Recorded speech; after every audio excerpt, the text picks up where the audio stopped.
On the morning of her 47th birthday, Margaret Anderson woke up on a park bench with nothing but the clothes on her back and a phone with 2% battery left. 6 months earlier, she'd been sitting in a corner office on the 32nd floor of a Manhattan high-rise.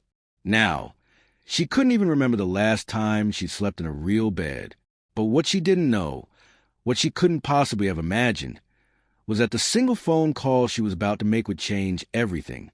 Not just for her, but for thousands of people she'd never even met. Let me take you back to where it all began to unravel. Margaret had spent 23 years building her career in pharmaceutical sales. She wasn't just good at her job, she was exceptional. Top performer, national awards, the kind of success story they'd feature in company newsletters. She'd put her daughter, Emma, through college at Cornell, paid off her mortgage early, even managed to save a comfortable nest egg for retirement. But then came the merger. When Livingston Pharmaceuticals acquired her company, Margaret wasn't worried. She'd survived corporate restructures before. She had the numbers, the relationships, the track record. At 46 years old, she felt invincible. The morning they called her into the conference room, she actually thought they were offering her a promotion. Instead, they offered her a severance package in 30 minutes to clear out her desk. It's not personal, Margaret. Her former boss had said, not meeting her eyes. We're consolidating territories. Your position has been eliminated. 23 years. Eliminated.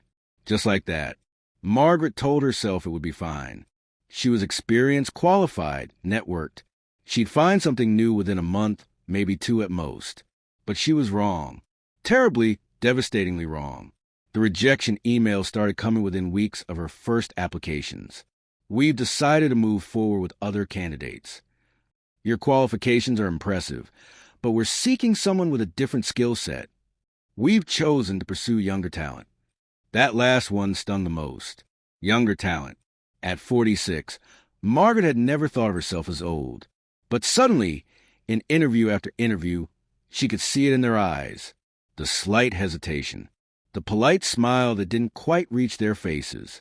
She was overqualified, they said, or she wouldn't fit the company culture, or they'd already found someone internally. The truth was simpler and more painful. She was too expensive, too experienced, too old. The severance package that had seemed so generous began to evaporate, first into rent, then into her daughter's student loans that she'd co-signed, then into groceries, utilities, car payments. Margaret started skipping meals. She canceled her gym membership, her streaming services, everything non-essential. Still, the bills kept coming. Emma called every week from Seattle, where she just started her first real job as a graphic designer. "Mom, I can send you some money," she'd say, her voice tight with worry. "Absolutely not," Margaret would answer, forcing brightness into her tone. "I'm fine, sweetheart. Something will come through any day now." But nothing came through. By month 4, Margaret had depleted her savings. By month 5, she'd maxed out her credit cards, tried to keep up with the mortgage. By month 6, the bank had foreclosed on her home. The day the sheriff came with the eviction notice, Margaret packed what she could fit into 2 suitcases and walked out of a house she'd lived in for 18 years. She didn't tell Emma. She couldn't bear to. Her daughter was just starting to build her own life. Margaret wouldn't burden her with this shame. She told herself it was temporary. She'd stay with her friend Rachel for a few days, maybe a week, just until she figured things out. But Rachel's husband, Tom, made it clear after the 3rd night that Margaret wasn't welcome. "It's not that we don't care," Rachel had said, tears in her eyes. "But Tom says we can't afford to take on another person right now. I'm so sorry, Maggie. I'm so sorry." Margaret spent that night in her car. Then the next night. Then the next. She showered at a 24-hour gym using a friend's guest pass. She ate at soup kitchens, though the shame of it nearly killed her. She applied for jobs from the public library, using their computers because she'd had to sell her laptop to buy gas. Then her car broke down. The mechanic quoted her $1,200 for repairs. Margaret had $43 to her name. She sold the car for parts, got $300 cash. That's when the real nightmare began. Without a car, Margaret couldn't get to interviews. Without an address, she couldn't receive mail or secure a job. Without a job, she couldn't afford a place to live. She was trapped in a cycle that seemed to have no exit. She started sleeping in parks, under bridges, anywhere she could find that felt relatively safe. She kept her phone charged at library outlets, clinging to it like a lifeline, even though fewer and fewer people called anymore. The worst part wasn't the hunger or the cold or the fear. The worst part was the invisibility. People looked right through her now. The same street she'd walked in designer suits, greeting neighbors and colleagues, now felt like enemy territory. She'd become a ghost in her own life. On the morning of her 47th birthday, Margaret woke up on that park bench in Central Park, watching joggers run past without seeing her. Her phone showed 2% battery. She had no charging cable with her, no way to get to a library before it died completely. And that's when she noticed a notification, one unread voicemail, from a number she didn't recognize. Her finger hovered over the delete button. It was probably spam. Another robocall. Another reminder of the life she used to have when people actually wanted to reach her. But something made her press play instead. Hi, this message is from Margaret Anderson. My name is David Chun, and I'm calling from the Phoenix Initiative. We're a non-profit organization that helps displaced professionals get back on their feet. Your name was given to us by Emma Anderson, who filled out an application on your behalf. I know this might sound unusual, but we'd really like to talk to you about our program. Please call me back at this number as soon as you can. We're here to help, Margaret. You're not alone. Margaret's hand started shaking so hard she nearly dropped the phone. Emma knew. Her daughter knew everything, and somehow, instead of being angry or disappointed, she'd been trying to help, trying to save her mother the way Margaret had spent Emma's whole life trying to save her. The phone battery dropped to 1%. Margaret didn't hesitate. She called the number back with trembling fingers. David Chen answered on the second ring.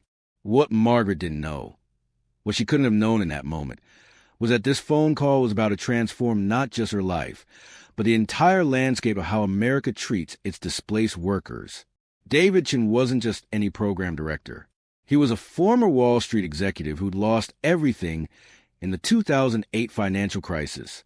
He'd been homeless for 8 months before clawing his way back, and he'd dedicated the last decade of his life to making sure no one else had to face that darkness alone. The Phoenix Initiative wasn't your typical charity. They didn't just hand out meals or shelter beds. They rebuilt lives from the ground up. Within 24 hours of that phone call, Margaret was sitting in a real office, drinking real coffee, talking to real people who saw her, not as a homeless woman, not as a failure, but as someone with value, with skills, with a future. Here's what we're going to do, David had said, leaning forward in his chair. First, we're getting you into transitional housing, not a shelter, an actual apartment where you can have privacy and dignity. Second, we're enrolling you in our professional rehabilitation program. You're going to work with a career counselor who specializes in age discrimination cases. Third, and this is the part I'm most excited about, we're going to feature your story. Margaret had looked at him, confused. Feature my story? Margaret, you're not the only talented professional who's been thrown away like trash because of corporate downsizing and age bias. There are hundreds of thousands of people just like you, educated, experienced, desperate. The Phoenix Initiative is launching a national campaign to change how companies think about hiring mature workers. We want you to be the face of that campaign. Me? Margaret had whispered. But I'm nobody. I'm homeless. You were homeless, David corrected gently. Past tense. And you're not nobody. You're a woman who spent 23 years excelling in one of the most competitive industries in America. You raised a daughter who loves you enough to move heaven and earth to find help for you. You survived 6 months on the streets without losing your humanity. Margaret, you're exactly the somebody we need. Within 3 months, Margaret wasn't just rebuilding her life. She was transforming it. The Phoenix Initiative connected her with a boutique pharmaceutical consulting firm that specialized in hiring experienced professionals. They didn't see her age as a liability. They saw it as an asset. All that knowledge, All those relationships, all that hard-won expertise, it was gold to them. But Margaret wanted more than just to get her old life back. She wanted to make sure what happened to her never happened to anyone else. She started speaking at corporate events about age discrimination. She testified before Congress about the gaps in social services for displaced professionals. She worked with David to expand the Phoenix Initiative into 12 new cities. And then came the phone call that brought everything full circle. Emma called her on a Tuesday evening, her voice breaking with emotion. "Mom, you need to see this. It's everywhere." Margaret opened her laptop to find that her story had gone viral. A major news network had run a feature about the Phoenix Initiative, with Margaret's journey at the center. The response was overwhelming. Within 48 hours, more than 300 companies had reached out to the Phoenix Initiative, pledging to create second chance hiring programs specifically for displaced workers over 45. Donations poured in. Other nonprofits reached out to partner. Politicians called for new legislation. But the message that meant the most came from a woman named Sarah in Ohio. "I was sitting in my car, about to give up on everything," Sarah had written. "I'd lost my job, my home, my hope. Then I saw your story. If you could make that phone call, if you could keep fighting, then maybe I could too. I called the Phoenix Initiative this morning. Someone answered. Someone cared. Because of you, Margaret, I'm not giving up. Thank you for showing me that it's never too late to start over."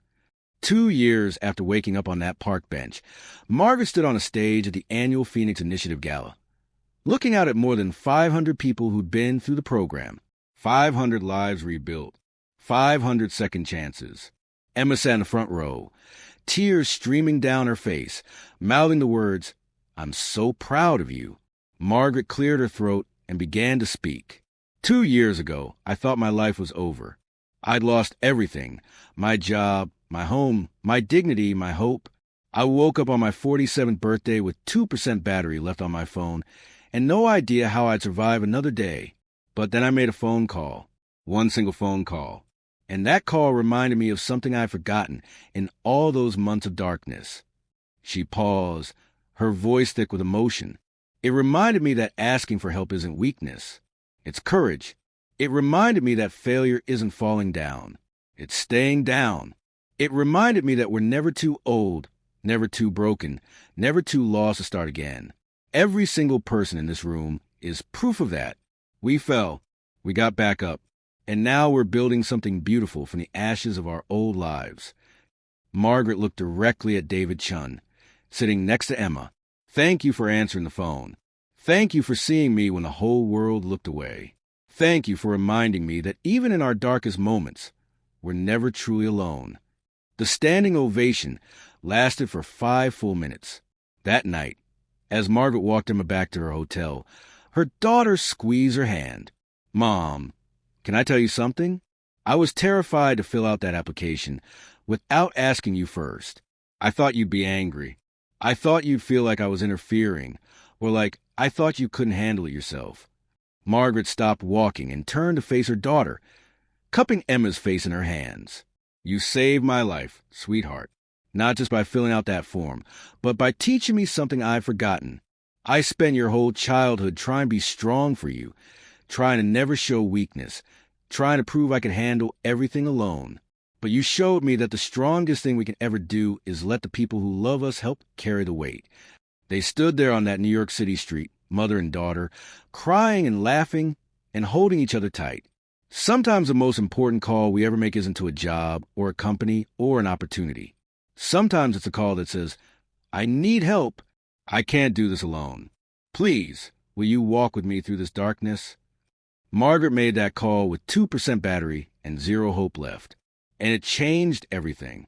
Today, the Phoenix Initiative has helped over 15,000 displaced professionals rebuild their lives. Margaret serves as the organization's chief advocacy officer.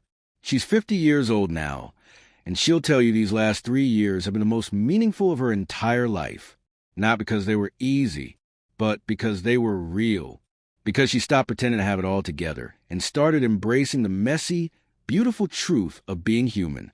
Because she learned that rock bottom isn't the end of your story. Sometimes it's the beginning of your purpose. And because she discovered that the greatest gift we can give ourselves isn't success or money or status. It's the courage to make that phone call, to reach out, to admit we're struggling, to let someone catch us when we fall. Your phone is charged right now. The number is waiting. The help is there. All you have to do is make the call, because you never know.